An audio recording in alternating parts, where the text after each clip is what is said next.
Tu le connaissais bien, toi? Non, pas très bien. Mais lui, c'était son ami d'enfance. Oui, c'était un ami. On était voisins. Il a toujours voulu une moto. En plus, ce n'était pas de sa faute. C'est une voiture qui lui a coupé la route. Couper la route. Couper la route.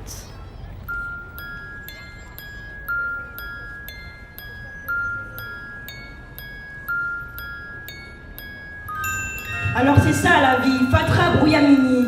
Y a personne qui connaît la pièce. Personne connaît la pièce, personne connaît la route. On improvise les mots et les gestes. On jette les mots, des gestes, personne connaît la route. Et c'est mauvais bien sûr, on se casse la figure. Faudrait un long apprentissage pour apprendre à tourner les pages. Pour mieux tourner les pages. Et puis devenir sage, mais pas comme une image.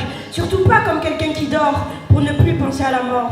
Pour oublier la mort. Vous tous, écoutez-moi. Vous ne m'écoutez pas. Est-ce que c'était mieux avant, quand on savait vivre et se battre, Quand on savait se battre. et qu'on pouvait se battre dans les bois et les champs? Vous savez que j'ai souvent peur? Est-ce qu'ils ont peur aussi les autres? D'être pris en faute. D'être seul, d'être en faute, de ramer comme des rameurs, de mourir d'un arrêt du cœur, d'être coupé comme une fleur. D'errer jusqu'à l'horreur. Combien de temps dehors? Combien de temps encore? Parfois, je ressens comme une gêne, comme si je manquais d'oxygène. Et ça me donne la migraine. À l'aide! Écoutez-moi! Vous ne m'écoutez pas. Je veux que vous tourniez la tête, pour que vous entendiez ma quête, Que l'angoisse s'arrête. et qu'on fasse la fête sans se prendre la tête. Moi, je ne cherche que la paix. Elle saute par-dessus la haie. Et s'enfuit dans les prés.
Je ne savais pas que tu croyais en tout ça. La religion, ça sert à rien. Ce n'est pas une religion, c'est une personne.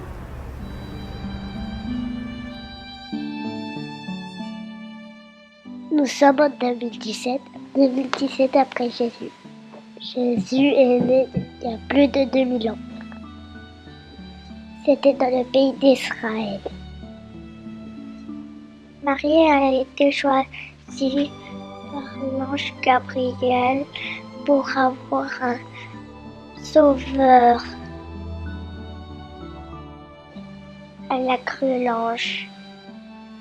Elle est devenue enceinte. Marie était fiancée avec Joseph. Joseph et Marie sont allés à Bethléem. Loin. Le voyage est trop fatigant.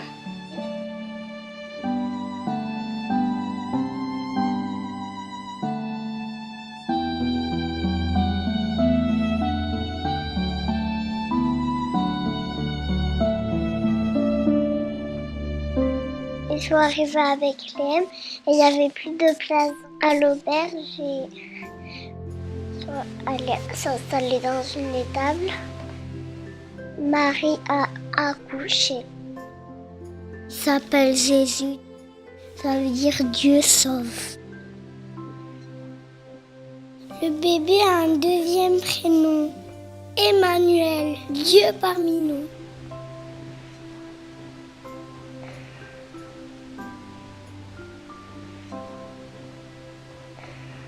Les bergers gardaient les moutons et des anges sont arrivés. Et ils ont annoncé la bonne nouvelle, le grande joie, la naissance du Sauveur.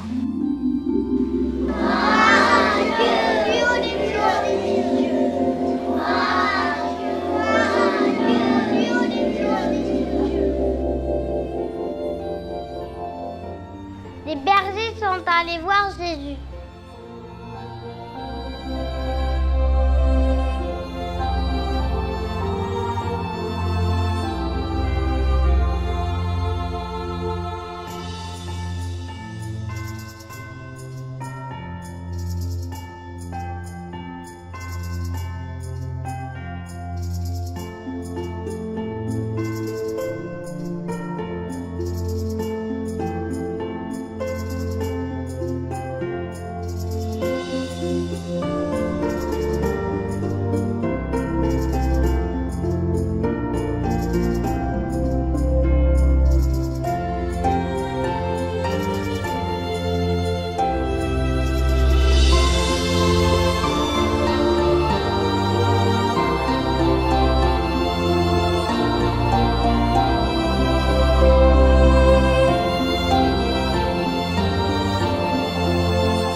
L'étoile dans les cieux. Les mages, ils sont sages. Ils réfléchissent beaucoup. Oui. Les mages ont suivi l'étoile. Ils sont arrivés après un très long voyage. Ils ont fait des cadeaux très précieux à Jésus. Ils ont compris que Jésus y est précieux. Quand il sera grand, il changera le monde.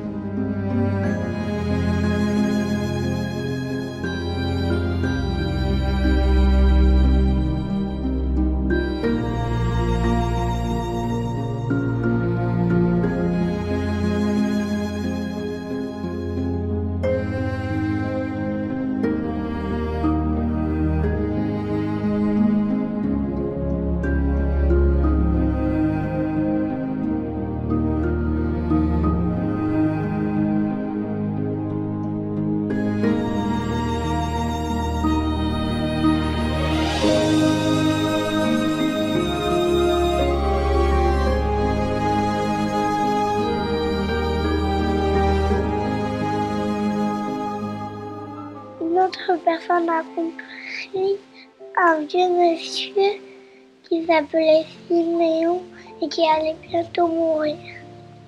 Quand Jésus a été présenté dans le temple, Siméon a reconnu que Jésus était le Sauveur. Dès qu'il l'a vu, il l'a attendu depuis très longtemps. Il a pleuré de joie. Il a dit « Merci Seigneur, car mes yeux ont vu ton salut. »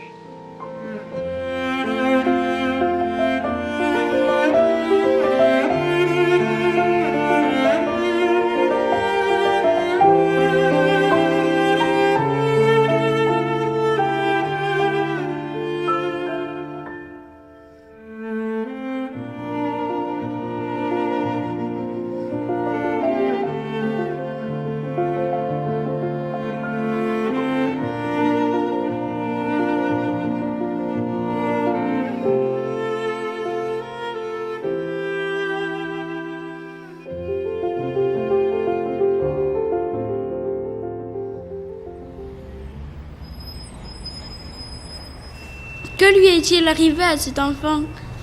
Il a vécu parmi les hommes, leur a délivré un message d'amour, a nourri les foules, guéri les malades, apaisé les tempêtes. Rien que ça. Et ensuite? C'est écrit dans le livre d'Ésaïe. Qui c'est celui-là? Un prophète qui a vécu 800 ans avant Jésus-Christ.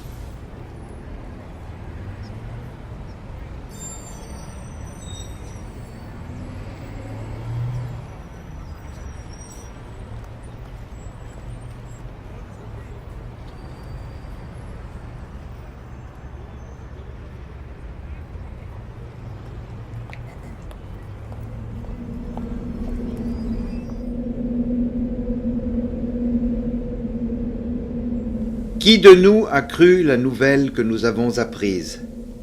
Qui de nous a reconnu que le Seigneur était intervenu? Car, devant le Seigneur, le serviteur avait grandi comme une simple pousse, comme une pauvre plante qui sort d'un sol desséché. Il n'avait pas l'allure ni le genre de beauté qui attire les regards. Il était trop effacé pour se faire remarquer. Il était celui qu'on dédaigne, celui qu'on ignore, la victime, le souffre-douleur. Nous l'avons dédaigné, nous l'avons compté pour rien, comme quelqu'un qu'on n'ose pas regarder. Or, il supportait les maladies qui auraient dû nous atteindre, il subissait la souffrance que nous méritions. Mais nous pensions que c'était Dieu qui le punissait ainsi, qui le frappait et l'humiliait.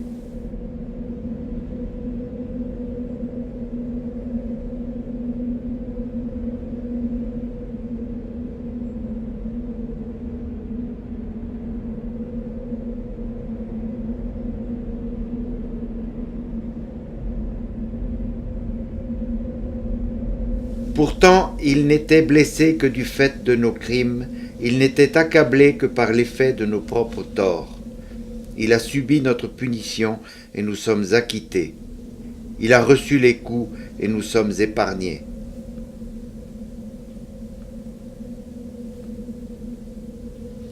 Nous errions tous çà et là comme un troupeau éparpillé, c'était chacun pour soi, mais le Seigneur lui a fait subir les conséquences de nos fautes à tous. Il s'est laissé maltraiter, sans protester, sans rien dire, comme un agneau qu'on mène à l'abattoir, comme une brebis muette devant ceux qui la tondent. On l'a arrêté, jugé, supprimé, mais qui se souciait de son sort? Or, il était éliminé du monde des vivants, il était frappé à mort du fait des crimes de mon peuple. On l'a enterré avec les criminels dans la mort. On l'a mis avec les riches, bien qu'il n'ait pas commis de violence, ni pratiqué la fraude.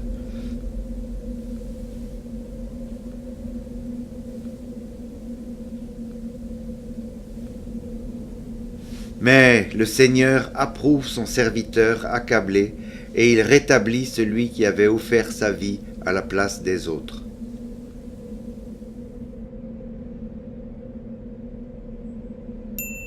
Il a offert sa vie à la place des autres.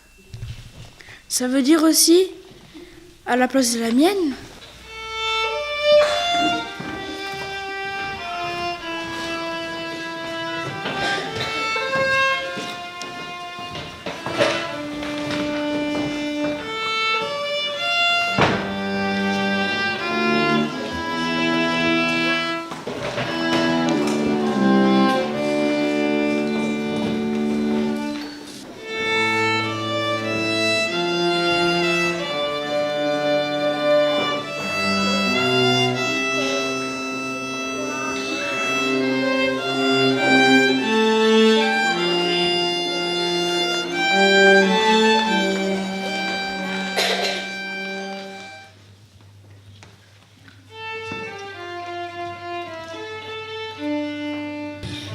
pas les hommes.